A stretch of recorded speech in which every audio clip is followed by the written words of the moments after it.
अस्सलाम वालेकुम स्टूडेंट्स। आज के लेक्चर में हम बात करेंगे अपने राइटिंग टास्क 2 के हवाले से, जो कि एक लॉन्ग ऐसे है। इसको हम डिफ़ाइन करेंगे कि किस तरह हम इसके अंदर मैक्सिमम मार्क्स जो है वो ऑब्टेन कर सकते हैं। और इसके लिए सबसे पहले मैं आपको एक चीज़ बता दूं कि स्टडी के हवाले से मैं हमेशा से बच्चों को कहता हूं कि a good reader is a good writer. जब तक आप अपनी रीडिंग स्किल जो है उसको कम्प्लीट नहीं करते, उसमें कमांड नहीं करते, until or unless you won't be able to get higher score and 7+ score in writing task 2। तो सिमिलरली अच्छा कारी एक अच्छा लिखारी है। तो शुरू करते हैं। इसमें मैंने कुछ सैम्पल एसेस कलेक्ट किए हैं जो कि 9 बैंड्स पे थे और उसकी वैल्यूएशन का क्राइटेरिया मैं आपको बताऊंगा, डिटेल के साथ देखिएगा। और इसके बाद जो है नेक्स्ट इंशाल्लाह ताला आपको लिखने में इसमें काफ़ी हेल्प मिलेगी। तो शुरू करते हैं इसको। तो सबसे पहले इसमें जो बेसिक्स टेक्निक हैं, जो बेसिक्स हैं, उस पर हम बात करते हैं। सबसे पहले जो इसमें पहला पॉइंट होगा that is called conciseness. Conciseness को ब्रीफली हम अगर इसमें डिस्कस करें तो कंसाइजनेस क्या है? Concise mean to write to the point. किसी भी चीज़ को, किसी भी ऐसे को अकॉर्डिंग टू द सब्जेक्ट लिखना, उसके अंदर से जो एक्स्ट्रा चीज़ें हैं उनको रिमूव करना। अब basically long sentences do not mean more marks. अगर आप लंबे सेंटेंसेस लिख रहे हैं इसका मतलब ये नहीं कि आपको नंबर मिलेंगे। आप अपने आइडिया को, अपने टॉपिक को किस तरह जस्टिफाई करते हैं, that is more important. Run on sentences will often cause you to lose marks in this area. Run on से मुराद है कि आप रिपीटेड सेंटेंस बार बार अगर उसको लंबा करते जा रहे हैं, एक ही आइडिया को, एक ही उसमें जो थीम है उसको लेके चल रहे हैं, तो उसमें आपको नंबर नहीं मिल सकते। तो बेसिकली इसमें एक सबसे इंपॉर्टेंट चीज़ मैं ऑलवेज़ डिस्कस करता हूँ बच्चों के साथ कि आपका जो सेंटेंस स्ट्रक्चर है उसमें जो वैरायटी है वो किस तरह ऐड होती है। सबसे पहले आपको देखना होता है इसके अंदर कि 3 टाइप ऑफ सेंटेंसेस। तो there are 3 sentence structures you should be using. सबसे पहले आता है सिंपल सेंटेंस। सिंपल सेंटेंस के अंदर एक क्लॉज का आमतौर पर फिक्रे को हम कहते हैं, जिसके अंदर एक सब्जेक्ट और एक वर्ब होता है। कल हमने इस लेक्चर में डिस्कस भी किया था कि जो सेंटेंस की टाइप है सिंपल सेंटेंस मीन जिसके अंदर सिर्फ एक फिक्रा है और एक सब्जेक्ट और एक वर्ब मिलकर काम कर रहे हैं। जैसे ही गोज़ टू स्कूल, अब इसके अंदर ही सब्जेक्ट है और गोज़ जाता है। तो ये बेसिकली एक सिंपल सेंटेंस है जिसके अंदर लंबा फिक्रा नहीं है। अब इसमें एक मिसाल आगे दिया, the teacher return the homework.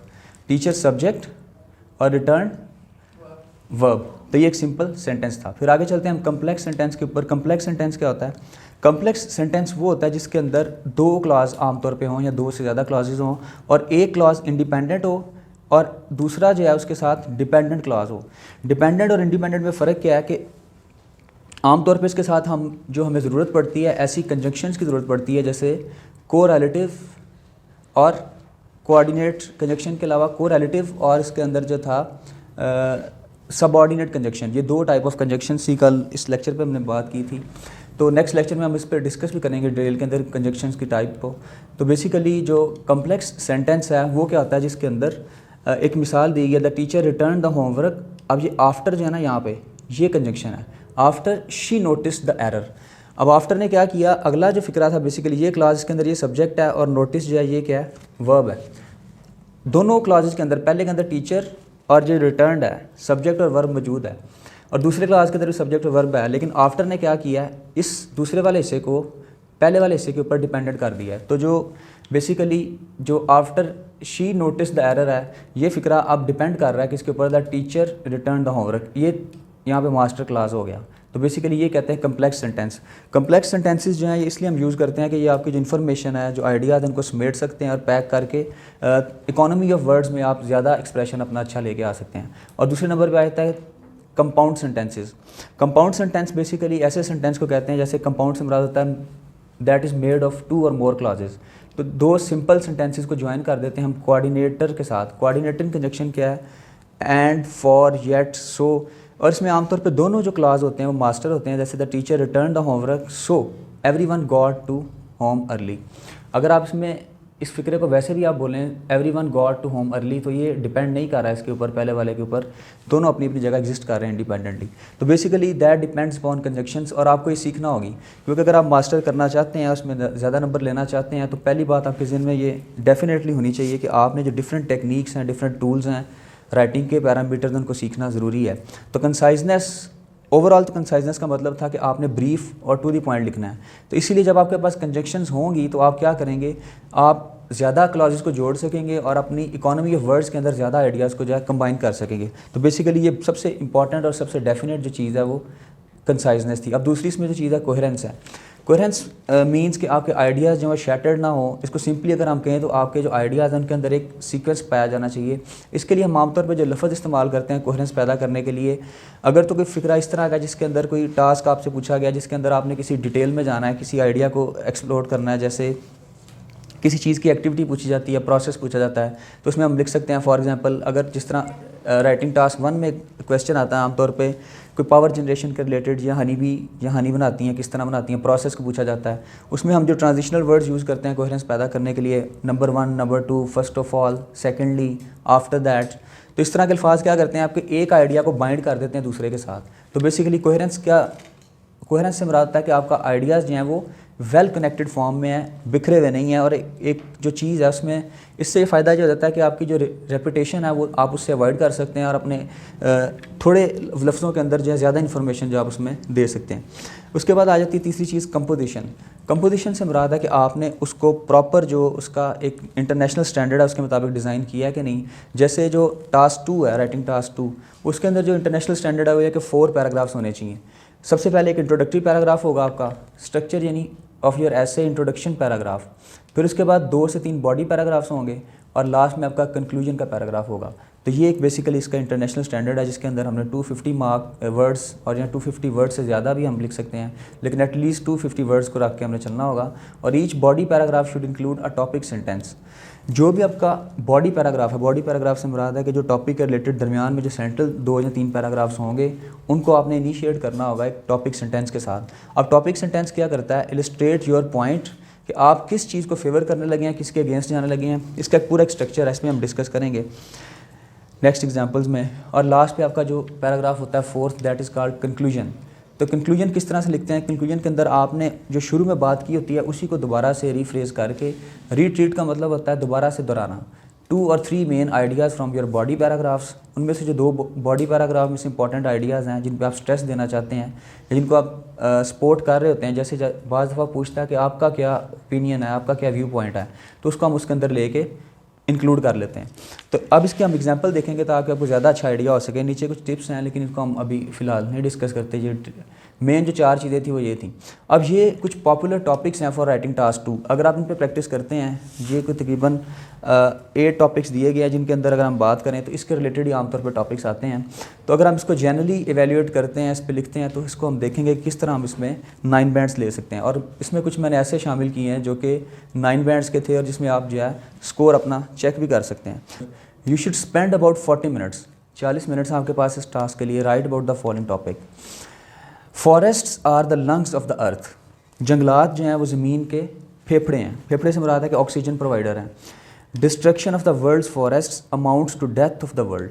और जो वर्ल्ड्स के फॉरेस्ट की डिस्ट्रक्शन है, that definitely is like the death of the world we currently know, जिसको हम जानते हैं, जिसमें हम रह रहे हैं। यानी जिस दुनिया में हम एग्जिस्ट कर रहे हैं इस वक्त, अगर हम उसके अंदर से फॉरेस्ट्स को एलिमिनेट कर देंगे, रिमूव कर देंगे, तो अल्टीमेटली हम खुद डिमाइज़ की तरफ चले जाएंगे।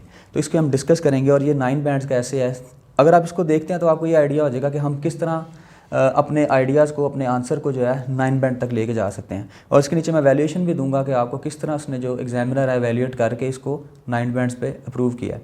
चलिए शुरू करते हैं। सबसे पहले अगर हम इसको देखें, इसका जो फर्स्ट पैराग्राफ है दैट इज़ इंट्रोडक्टरी पैराग्राफ, ये यहाँ से स्टार्ट हो रहा है। I am an consummate accord. अच्छा, इसमें एक चीज़ आप देखें, स्टार्ट के अंदर जो फर्स्ट लाइन है, क्योंकि ये पैराग्राफ इस तरह का था, जो टॉपिक जो था इस तरह का था, इसके अंदर आपने डेफिनेटली एग्री करना है। कुछ टॉपिक्स इस तरह के होते हैं जिनके अंदर आपकी कोई 2 ओपिनियंस नहीं हो सकती, वो डेफिनेटली कोई रिफॉर्मिंग के रिलेटेड या कोई सोसाइटी की वेलफेयर के रिलेटेड है, जिसके साथ आपको एग्री करना ही होता है। तो इस तरह के आइडियाज़ को जो है, या इस तरह के टॉपिक्स को जो स्टार्ट करने का तरीका ये है कि हम उसको स्ट्रॉन्ग ओपिनियन के साथ जो है अप्रूव कर सकते हैं, कॉन्सेंट कर सकते हैं। इसने जिस तरह इसको स्टार्ट लिया है कि I am in consummate accord with the statement. Consummate का मतलब क्या है? Perfect, without an error, without doubt. Consummate, perfect, complete. अच्छा, इसके अंदर वोकैबुलरी के वर्ड्स आप अपने इंट्रोडक्टरी पैराग्राफ के लिए, बॉडी पैराग्राफ्स के लिए, अगर आप इसमें थोड़ी सी एक्सरसाइज करते हैं तो चंद इस तरह के अल्फाज जमा कर सकते हैं जो कि आप अकॉर्डिंग टू सिचुएशन यूज़ कर सकते हैं। ये कोई ज़्यादा डिफ़िकल्ट एक्सरसाइज नहीं है। आप 50 से 100 इस तरह के अल्फाज रख लें जो कि आपने अंदर अपना उसको एग्जामिनर को इम्प्रेस करने के लिए लगाने हैं। इससे होगा क्या कि डेफिनेटली कोई ज़्यादा डिफ़िकल्ट एक्सरसाइज नहीं होगी, लेकिन एक तो आपका जो एक्सप्रेशन है वो अच्छा नज़र आएगा, और दूसरा ये है कि एग्जामिनर जो आपको at the very first side वो ये चीज़ जज करेगा कि इसका जो ऐसे है वो हट गया थोड़ा सा। यूजुअली आमतौर पर स्टूडेंट्स बिल्कुल नॉर्मल स्टाइल से लिख रहे होते हैं, तो वोकेबलरी आपको बहुत ज़्यादा यहाँ पे एक बूस्ट दे सकता है नंबर लेने के लिए। तो आई एम इन कॉन्ज्यूमेट अकॉर्ड, अब यहाँ पे एग्रीमेंट भी वो लिख सकता था, लेकिन अकॉर्ड का लफ्ज़ अगर आप देखें तो उसने क्या किया है, ये उसके साथ एक अच्छा विलिंगनेस शो कर रहा है। I am in consummate accord with the statement that the earth's natural green reserves, earth के जो नेचुरल ग्रीन रिजर्व्स हैं, यहाँ पे फॉरेस्ट की जगह उसने रिजर्व यूज़ कर दी है। ये भी बात आपने ज़हन में रखनी है कि जो उसने टॉपिक पूछा गया है या उसने जो टास्क आपसे पूछा है, आपने उसके सारे लफ्ज़ यूज़ नहीं करने। जब आप उसको रीफ्रेज कर रहे हैं या पैराफ्रेज कर रहे हैं तो आपने उसमें अपने वर्ड्स इंक्लूड कर देने हैं। Green reserves purify its atmosphere and function synonymously as that of the mammalians lungs. Mammalian से मुराद है मैमल्स, जो जानदार हैं, यानी ज़मीन के लिए जो लंग्स हैं। अच्छा, इसमें एक और चीज़ खूबसूरत देखें, ये जो एज़ है ये यहाँ पे क्या कर रहा है, ये जो एज़ लाइक इस तरह के अल्फाज ये आपकी लैंग्वेज को फिगरेटिव बना देते हैं। फिगरेटिव लैंग्वेज क्या होती है, ये मैं हमेशा से बच्चों को एक स्ट्रेस करता हूँ इस चीज़ के ऊपर, आप उसमें थोड़ा सा लिटरेरी टच लेके आएँ। एक चीज़ को कोरिलेट करें किसी और आइडिया के साथ, किसी और सिंबल के साथ, ऑब्जेक्ट के साथ, इस तरह ज़हन के अंदर ना एक इमेज पैदा होता है। मसलन उसने वहाँ से जोड़ा इसको मेमेलियन लंग्स, अब जो पढ़ने वाला वो सोचेगा यार इस एक्सप्रेशन का मतलब क्या है, तो इससे आपका जो आइडिया बड़ा मैच्योर और स्ट्रॉन्ग हो जाता है। ये अच्छे राइटर्स की निशानी होती है। अगर आप अच्छे लिटरेचर के राइटर्स पढ़ें तो वो हर आइडिया को ना 2-3 चीज़ों के साथ जोड़ रहे होते हैं। यानी लाइक हम ब्यूटी को जब डिफ़ाइन करेंगे तो किसी खूबसूरत चीज़ के साथ, रोज़ के साथ असिमुलेट कर देंगे। इससे होता है क्या कि एक्सप्रेशन अच्छा हो जाता है, तो एक पोइटिक टाइप टच आ जाता है इसमें। आई also advocate the view that, अब एडवोकेट कितना अच्छा लफ्ज़ है, प्रोफेस, प्रोपेगेट, एडवोकेट, इस तरह के अल्फाज आप खूबसूरत यानी डिफरेंट उसमें थोड़ा सा सिनेरियो क्रिएट करें। I also advocate that the view that the forest destruction will ruin our present world. तो बड़ी सिंप्लीफाई करके इसने स्ट्रॉन्ग अपना जो पॉइंट था इंट्रोडक्टरी पैराग्राफ में दे दिया, क्योंकि ये पैराग्राफ जो था वन साइडेड ओपिनियन था, इसमें कुछ सेकंड ओपिनियन नहीं थी, इसलिए शॉर्ट इंट्रोडक्शन यहाँ पे जो था सफिशेंट था। अब इसका पहला बॉडी पैराग्राफ देखते हैं। अब देखें ज़रा, क्योंकि इसने सिर्फ इसकी फेवर में ओपिनियन देनी थी। अब फर्स्टली से क्या मुराद है, ये वो ट्रांजिशनल वर्ड्स थे जो आपकी कोहेरेंस लेके आते हैं, यानी कनेक्टेड कर देते हैं आपके लाइंस को। तो आप कोशिश करें सेंटेंस के स्टार्ट में या जो बॉडी पैराग्राफ्स हैं उनके साथ, हर लाइन के साथ इस तरह का कनेक्टर जोड़ें। इससे आपका पूरा का पूरा जो पैराग्राफ होगा एक बाइंडेड फॉर्म में आ जाएगा। Firstly, from our basic knowledge of plant physiology it can be restated that, अब देखें दरमियान में इसने कॉमास यूज़ किए और एक नया एक्सप्रेशन ऐड कर दिया। ये भी आपके सेंटेंस को जो है थोड़ा सा कम्प्लेक्स कर देता है। Plants by the process of photosynthesis convert the harmful carbon dioxide gas into oxygen. ये प्रोसेस डिफाइन कर रहा है सारा वहाँ पे उनका बनाने का। Without which life can not exist. Thus in a wider perspective it can be stated that the earth's forest purify the atmosphere and thereby help in sustaining life. बहुत ही खूबसूरत आइडियाज़ और इसके एक्सप्रेशन अगर आप देखें, sentence mature है, बहुत ज़्यादा मुश्किल वोकैबुलरी भी नहीं है। शुरू में उसने एक अच्छा स्टार्ट दे दिया, 2-3 लफ्ज़ इस तरह के डिफरेंट करके, लेकिन यहाँ पे इसका जो नॉलेज है वो नज़र आ रहा है। सेकेंडली, अब दूसरे आइडिया पे चला गया। एक आइडिया जब आपने दिया, एक बात याद रखिएगा, जब आपने एक आइडिया देना है ना, लिखने की सीक्वेंस मैंने पहले भी एक लेक्चर में डिफाइन की थी। लिखने का तरीका ये होता है कि एक इंट्रोडक्टरी पैराग्राफ दें, इंट्रोडक्टरी सेंटेंस दें, इंट्रोडक्टरी सेंटेंस देने के बाद उसको एक्सप्लेन करें और उसको प्रूव कर दें। 3 चीज़ें होती हैं। एक पैराग्राफ के अंदर आपने 2 से 3 आइडियाज़ देने होते हैं अपने पॉइंट के साथ। यानी अगर आप फॉरेस्ट को सपोर्ट करने लगे हैं, उसके रिलेटेड आपने 2 से 3 आइडियाज़ देने हैं, 4-5 देने हैं, बाकी अगले पैराग्राफ में चले जाएंगे। तो एक पैराग्राफ के अंदर मोस्टली आप 2 से 3 आइडियाज़ दे सकते हैं। अब एक आइडिया फ्लोट करें कि उसकी एक साइड, एक डायमेंशन कि ये करते हैं, और उसको फिर एक्सप्लेन करें, और उसके साथ आप फैक्ट एंड फिगर आपके पास है। ये सबसे स्ट्रॉन्ग तरीका होता है। कोई भी अच्छा राइटर इस तरह करता है। कोई मिसाल दे दी, फॉर एग्जांपल अगर हम कहते हैं फॉरेस्ट वाइटल हैं, तो forest are vital for human health as they are source of oxygen. Number 1 ये मेरा एक आइडिया था कि सोर्स ऑफ ऑक्सीजन हो गया। फिर मैं इसको एक्सप्लेन कर दूंगा कि वो क्या करते हैं, they transform carbon dioxide and convert it into oxygen through photosynthesis. ये मेरा प्रोसेस एक्सप्लेनेशन होगी, इसकी एलेबोरेशन होगी मेरे आइडिया की। और नंबर 3 पे अगर मेरे पास मेरी स्टडी अच्छी है, मैं अच्छा रीडर हूँ, तो उसका ये फ़ायदा होता है कि मैं उसमें कोई फैक्ट एंड फिगर दे सकता हूँ कि कितने % जो है वो ऑक्सीजन हम ले रहे हैं या कितने % वो जो है प्योरीफाई कर रहे हैं। तो एक ऑथेंटिक सोर्स हो जाता है। तीसरे नंबर पर आप फैक्ट एंड फिगर की जगह आप किसी अच्छे एनालिस्ट की, किसी बायोसाइंटिस्ट की रिकमेंडेशन या उसकी कोटेशन भी दे सकते हैं, लेकिन that depends upon your study. अब उसमें देखें सेकेंडली जो है ये एक यहाँ पे ट्रांजिशनल वर्ड है, ये शो कर रहा है कि उसका अब आइडिया चेंज होने लगा है, दूसरी उसी टॉपिक की एक दूसरी डायमेंशन वो अनफोल्ड करने लगा है। Secondly comma environmentalists have proven that, अब एक ओपिनियन देनी थी इसने, यहाँ पे फिर कॉमा लगाया, ग्रामेटिकल इसका बड़ा स्ट्रॉन्ग स्ट्रक्चर है, कहीं मिस्टेक नहीं कर रहा वो। The rapid destruction of forest is also leading cause of global warming. अब ग्लोबल वार्मिंग का टॉपिक आ गया, तो ये देखें ना, एक पैराग्राफ के अंदर ही आप देखेंगे तो डिफरेंट जो आइडियाज़ हैं एक तरह से वो डिफरेंट टॉपिक सेंटेंसेज हैं। हैंस, अब देखें हैंस यहाँ पे कितनी खूबसूरत ट्रांजिशन है। Hence destruction of natural green reserves may lead to such a search in the global temperature that agricultural land may become arid. Arid बहुत अच्छा लफ्ज़ है, बंजर हो जाना, barren, leading to wide spread famine and deaths. और number third पे, forest also house diverse forms, house mean keep, possess, house diverse forms of life and these would become extinct. House बहुत अच्छा लफ्ज़ था एक्सप्रेशन देने के लिए उसका, यहाँ पे कीप भी लगा सकता था, लेकिन उसने हाउस से क्या हुआ, पनाह देना, shelter. If we continue to destroy their natural habitats. तो इसने तीन आइडियाज़ थे और तीनों देखें आप उसके पास, एक तो हमें डाइवर्सिफाइड नॉलेज भी नज़र आया इसके अंदर, तीनों के मिक्स नहीं हो रहे थे या रिपीटेड आइडियाज़ में नहीं लेके जा रहा था। हम लोग क्या करते हैं, एक ही बात को बार बार रिपीट करते रहते हैं, उसका एक्सप्रेशन अच्छा नहीं आता। और दूसरा देखें उसने अंदर जो है प्रॉपर पंक्चुएशन और सेंटेंस स्ट्रक्चर को बड़ा बैलेंस करके ईजिली कन्वे भी हो रहा है मैसेज उसका और समझ भी आ रही है। अब इस अगला पैराग्राफ अगर हम देखें, फर्दर मोर से स्टार्ट लिया उसने। फर्दर मोर या मोर ओवर से मुराद होता है कि हम उसी टॉपिक की मज़ीद डिटेल या उसकी सपोर्टिव डिटेल देने लगे हैं। फर्दर मोर साइंटिफिक, क्योंकि वो बैलेंस वहाँ पे आउट हो रहा था, पैराग्राफ का बैलेंस इतना ही होता है, तीन सेंटेंसेस, मैंने भी आपको पहले डिस्कस किया था कि तीन आइडियाज़ मैक्सिमम एक पैराग्राफ के अंदर आपने देने हैं, फिर आपने पैराग्राफ जो है शिफ्ट कर देना है। Furthermore scientific research has proven that forest ecosystem act as natural scavengers and by the process of biodegradation forest ecology helps in producing crude oil.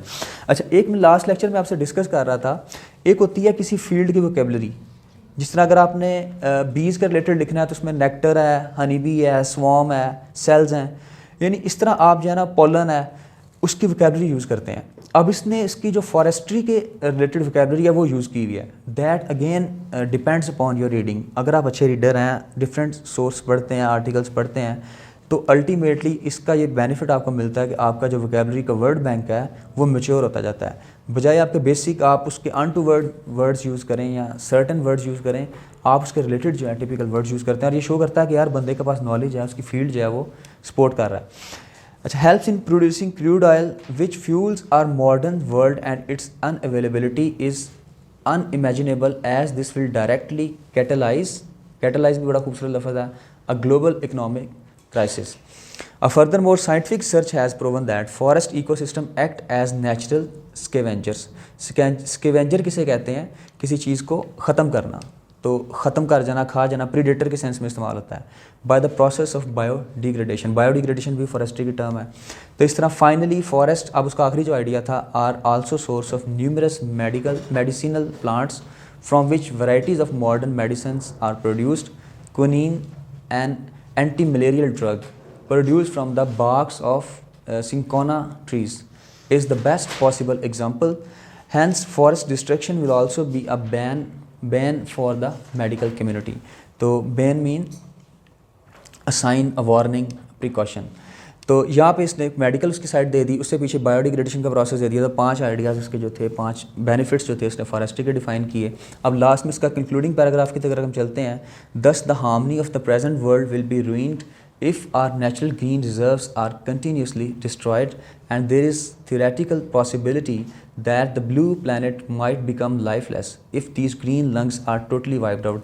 अच्छा, इसमें उसको कितनी खूबसूरती से पैक कर लिया अपना जो आइडिया था। यही आपका अच्छा मैच्योर राइटिंग की सोर्स होता है कि harmony of the present world, harmony से मराद है उसको ओवरऑल सारा scenario, will be ruined if our natural green reserves are continuously destroyed and there is theoretical possibility that the blue planet might become lifeless if these green lungs are totally wiped out. Very good. यहाँ पे ये भी लिख सकता था blue planet might become brown, ठीक है, या inanimate, lifeless की जगह inanimate भी अच्छा लफ्ज़ है। तो ये इसका एक 288 वर्ड्स पे गया, जो उसके वर्ड काउंट अगर हम देखते हैं। टास्क अचीवमेंट क्या है जी इसकी, टास्क इसने 9/9 अचीव किया। जिन पैरामीटर्स पे इसका स्कोर हम इसको एवेल्यूएट करेंगे। सबसे पहले टास्क इसने पूरा अचीव किया है क्योंकि उसने अपने पूरे आइडियाज़ जो थे अच्छे तरीके से उसने प्रेजेंट किए हैं। फिर इसकी कोहेरेंस और कोहेजन की अगर हम बात करते हैं, दैट वाज वेल कनेक्टेड, क्योंकि उसने कम्प्लेक्स कंपाउंड सेंटेंसेस भी यूज़ किए और further more over first second third सारे के सारे जो डिवाइसेस थे, कनेक्टर्स थे, वो यूज़ किए। फिर lexical resources, that was excellent, marvellous, क्योंकि उसने सारी की सारी वोकैबुलरी जो थी, लेक्सिकल रिसोर्सेज मीन वोकैबुलरी के रिसोर्स, वोकैबुलरी वर्ड्स बहुत अच्छे यूज़ किए।